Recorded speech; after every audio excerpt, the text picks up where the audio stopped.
Hey, everybody. Today I want to address this invisible epidemic. That's what I'm going to entitle this, and that's loneliness. And let me tell you, it's not just an old person's problem. Loneliness is touching every generation in 2025. About 2 months ago, I put out a video and I talked about loneliness as part of the video. And I've gotten many responses from it, comments, and people talking about loneliness and how to combat it. I'll give you some surprising statistics from the subtle signs you might be missing in yourself or others. And I'll also share some of my personal experiences from how I combat loneliness from running my own collectibles card shop to my everyday breakfast outings.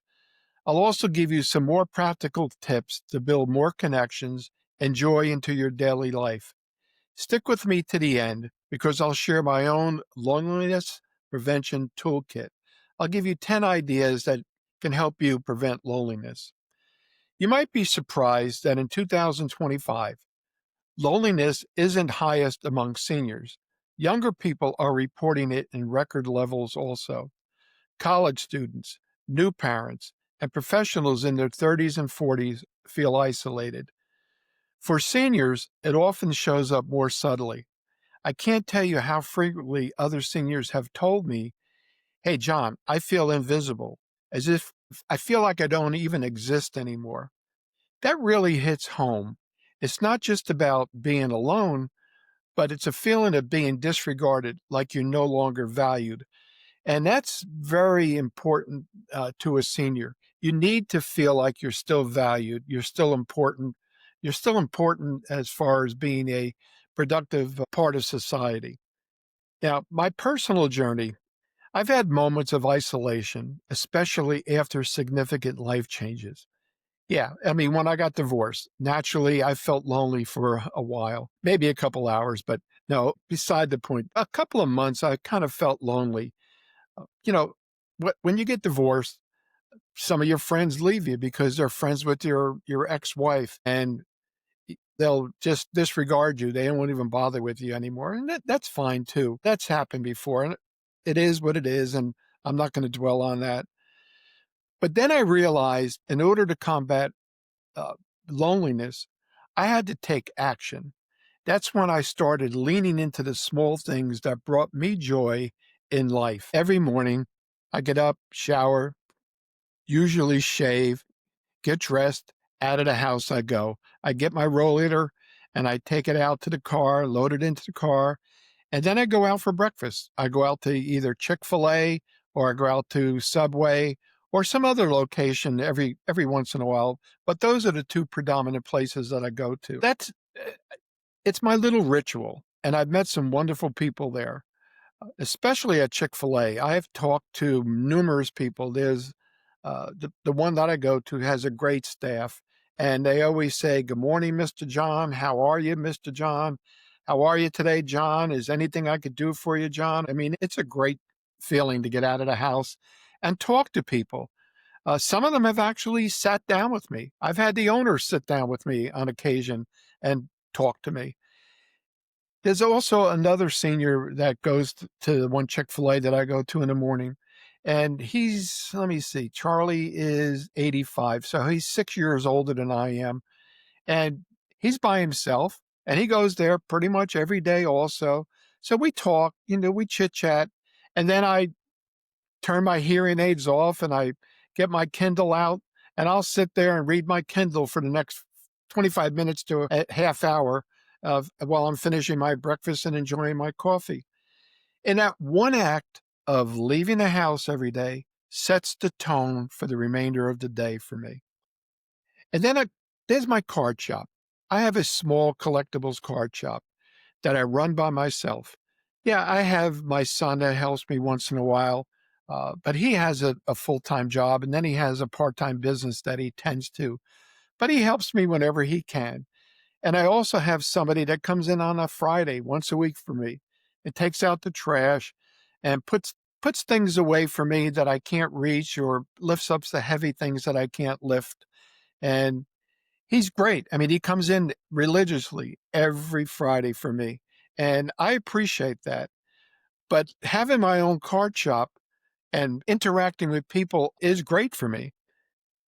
Take small steps. It makes a big impact. I've learned that connection doesn't always come from grand gestures. Sometimes it's the micro connections, a smile, a quick chat at the coffee counter or at the Chick-fil-A, for instance, or even asking how someone's day is going. At Chick-fil-A, there's a lot of college students, and I'll talk to them about what are they taking in school, how well they're doing, what are their aspirations for when they graduate, what would they like to do in life? And some of them ask for my advice, and I appreciate that, and I give them my advice if asked for. I don't offer my advice. I might open up my mouth about something, but then again, I quickly shut it down and said, no, no, I'm not going to give advice unless I'm asked. I've learned that connections don't always come from grand gestures. Sometimes the micro connections, a smile, a quick chat, or even asking someone how their day is going makes a big difference. It opens the opportunity for discussion, and that goes a long way into preventing loneliness. Call these big impact moments in disguise. They're small, but can completely shift your mood and the other person's. Now, another big shift for me was getting back to some of the hobbies that I used to enjoy. I used to play softball and touch football and that type of thing, very active, played tennis, but naturally I can't do that anymore at my age, especially uh, using a rollator. So I started diving into other things that are more sedentary, that'll allow me to sit on my rear end and use a computer and use my brain and keep that active. One of the things I started diving back into was family history and looking into my family history on ancestry.com. Let me tell you something. Discovering where you come from not only connects you with the past, but also sparks conversations with relatives and, and even strangers who share similar interests. Now, there's YouTube making videos like this one. At first, it was just an experiment. I just wanted to see what it was about and if I could do it. But now it gives me purpose. I look forward to recording uh, as much as I possibly can. It not only connects me with you, my viewers or my subscribers, but it creates a community where we remind each other that we're not alone. Now, many of us spend a lot of time on social media, but here's the truth. If you're not careful, it can pull you into a comparison trap. You'll see highlights of other people's life, and suddenly yours feels less than theirs. But social media doesn't have to be that way. I've found that when I use it with intention to connect, comment, or share something meaningful genuinely, it becomes a tool for community, not isolation. That said, nothing replaces face to face interaction, whether it's chatting with people at Chick-fil-A or Subway, attending activities at the local senior center, or just talking to a neighbor that lives down the hall from me or across the hall from me. Those in person moments have richness technology can't replicate. One of the best ways I've found to beat loneliness is to give back. Volunteering, mentoring, or simply offering your time to listen makes a big difference. When you help others, you discover you still have a tremendous value. Seniors, especially, have wisdom that younger generations need. Even being a community connector, introducing two people who you might benefit from knowing each other, can give you joy and purpose. I mentioned that I have a small collectibles card shop. I've been running it for 26 years after I retired from the pharmaceuticals industry. I just needed something to do, and it keeps me busy. I'm actually here at the store pretty much 7 days a week. I'm the lone person. I'm the lone ranger of the store. So I do the ordering, I do the bookkeeping, I do the shelf stocking when I'm able to.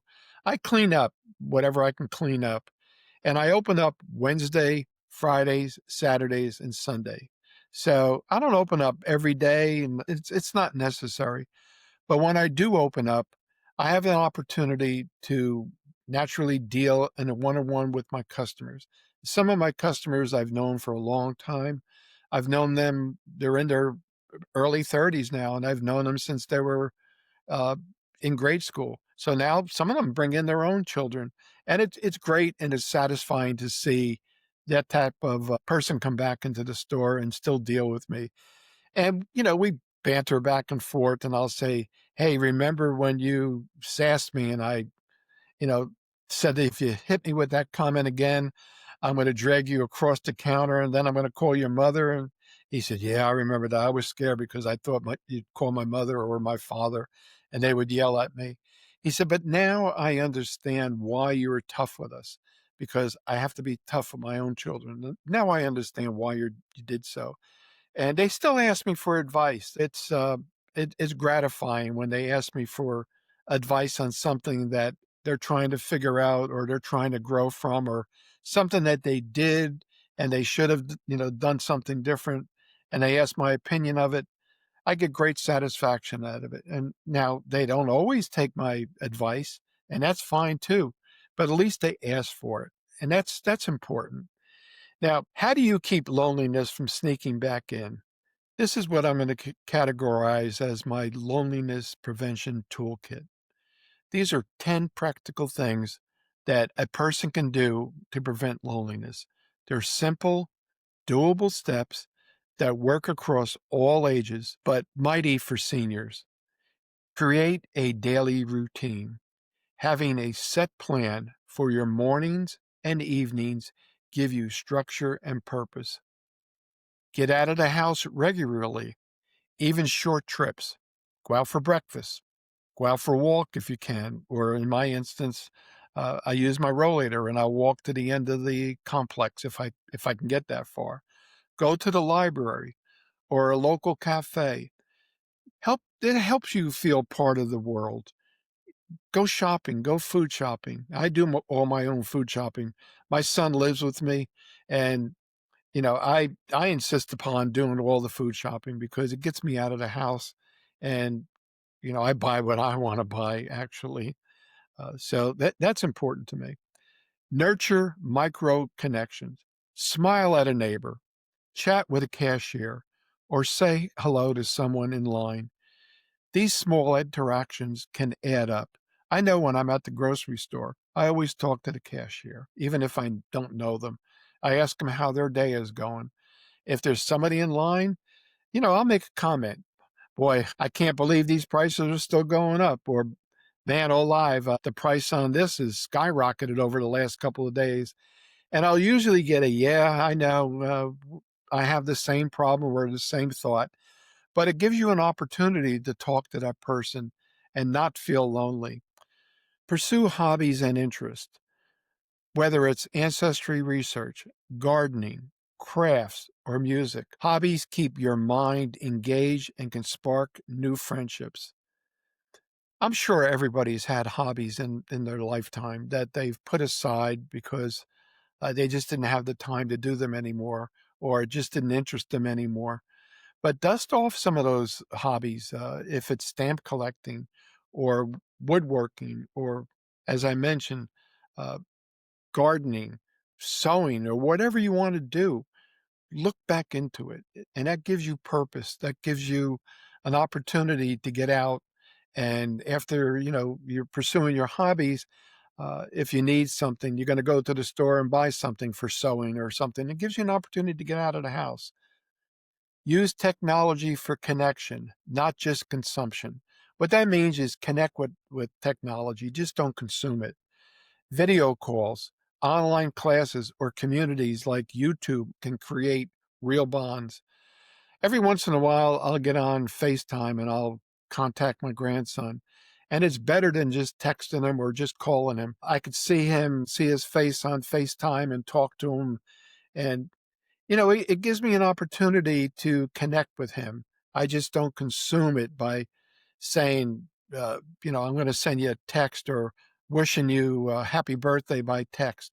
I call. I don't like text anymore because texting takes too long to do. I'd rather have a conversation back and forth. Volunteer your time. Helping others gives you purpose and connects you with people who share your values. Join local groups or clubs, senior centers, faith groups, fitness classes, or hobby clubs are natural places to meet new people. I know, for instance, at my senior center, there's a whole bunch of activities that I can avail myself to. It's a great senior center. Uh, they have a lot of classes that you can take. There's a lot of clubs that you can join. And I think I mentioned that I plan on teaching a course on YouTube to seniors. I still haven't coordinated it 100% with the course coordinator there. I'm having trouble getting in touch with her. However, hopefully, I'm going there next week, so I'm going to make sure I seek her out and try to get things going.